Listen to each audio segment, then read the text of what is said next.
Dobre, tak čaute, takže sme v Pize a tam krásne v diaľke máme vežičku, trošku nakrivo. Včera bol náročný deň, ale celkom sme to dali. Zase sme prišli večer pozde, vraciame sa naspäť. Posledná zastávka bude tam, kde sme začali, pri Benátkach, trošku nad Benátkami. Takže dneska okolo 400 km pôjdeme z Pize. Čo 400 aj viacej, to je. A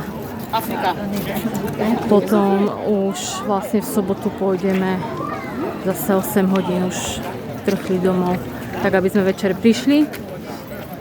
No ale stalo to za to, videli sme všetko, čo sme chceli a je to nádherné.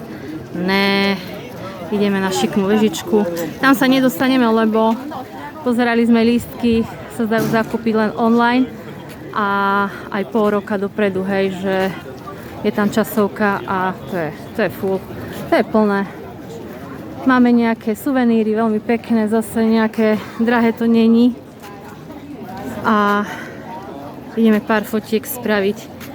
Je to krásne tu, veľmi pekné, zelené. To vám to ukážem. Dobre. Spali sme na parkovisku, čiže ráno pred 8 sme už museli vyraziť, takže raňakovali sme na parkovisku v Pize, nedaleko tu.